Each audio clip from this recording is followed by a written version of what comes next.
Reclamamos que se cambien los paradigmas que rigen el sistema financiero internacional.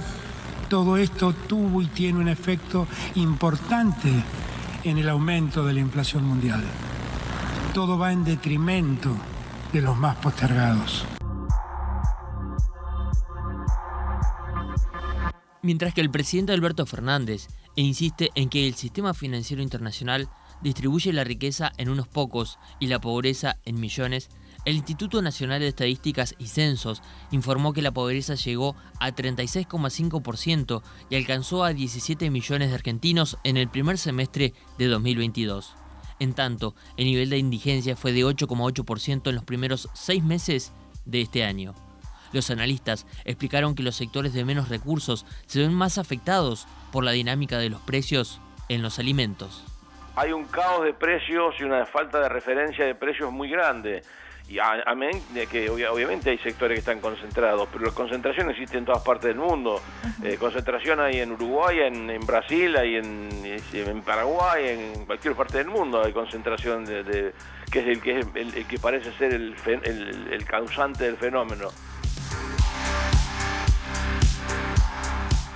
A nivel país, la ciudad de Resistencia, en Chaco, resultó la localidad con mayor nivel de pobreza, con el 49,9%, seguida por Concordia, en Entre Ríos, con el 49,2%. La comarca Viedma-Patagones se presenta con un porcentaje de pobreza del 39,4%. En cuanto a los mayores niveles de indigencia, Resistencia sigue al tope de la lista, presentando un 15%, seguido por Santa Rosa en La Pampa con un 13,2% y Bahía Blanca con un 12,7%. Todavía está latente el anuncio del ex ministro de Economía Martín Guzmán de una expectativa inflacionaria para 2022 del 33%, cuando ya se encamina al 60%, por lo que los anuncios del titular del Palacio de Hacienda, Sergio Massa, en su presentación del presupuesto 2023 en diputados en relación a una inflación del 60%, parecen más una utopía que una política concreta de gobierno. Para el año 2023, la inflación proyectada es del 60% y el tipo de cambio para el año que viene va a tener un promedio de 2,18,90. Por eso digo, no hay un plan antiinflacionario como la gente y hay un ajuste más bien de expectativas, ¿no?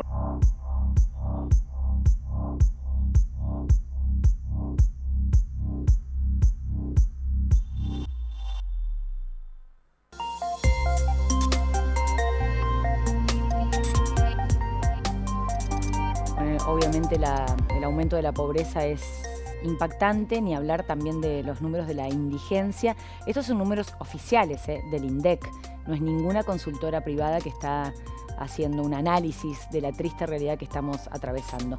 Hoy nos centramos sobre todo, no solamente en el número de inflación que va a salir próximamente, sino nos centramos en cómo las personas que cobran un salario se vieron afectadas, ¿no?, a partir de esta situación económica. Un comparativo de datos que también brinda el INDEC, el Instituto Nacional. Miren la diferencia entre privado, público e informal. Ahí vamos a darnos cuenta cómo está cada uno de los sectores. La variación mensual del privado es de un 5,4%, eso fue el aumento, a diferencia del público que logró un 7,3%. Son, digamos, el sector público, los trabajadores están más resguardados, si se quiere. Un dato que realmente es muy desalentador es el sector de los trabajadores informales, comúnmente, como decimos, los trabajadores en negro, porque solamente recibieron un incremento cercano al 3%. También lo podemos a esto ratificar cuando vemos el interanual, el 68,7% para los privados, el 74,7% en este caso para el sector público, mientras que solamente recibieron un 31,7% del sector informal. Ustedes piensan nada más, esto está analizado tanto julio como agosto. Estos datos son de julio como agosto.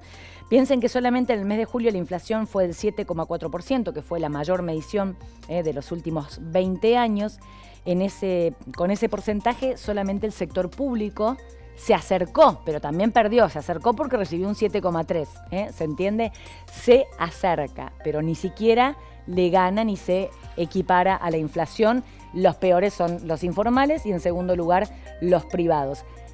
Todas las consultoras estiman, o la mayoría, en el peor de los casos, que la inflación puede llegar al 100%. 100%, digo, porque se sigue sosteniendo porcentajes superiores al 7% mes a mes. Solamente hasta el mes de septiembre se ha recibido un aumento en algunos casos del acumulado, que es del 43%, en el mejor de los casos, que es el sector público, un 45%. Imagínense cómo se ha devaluado ese sueldo para llegar a ese 100% que se estima.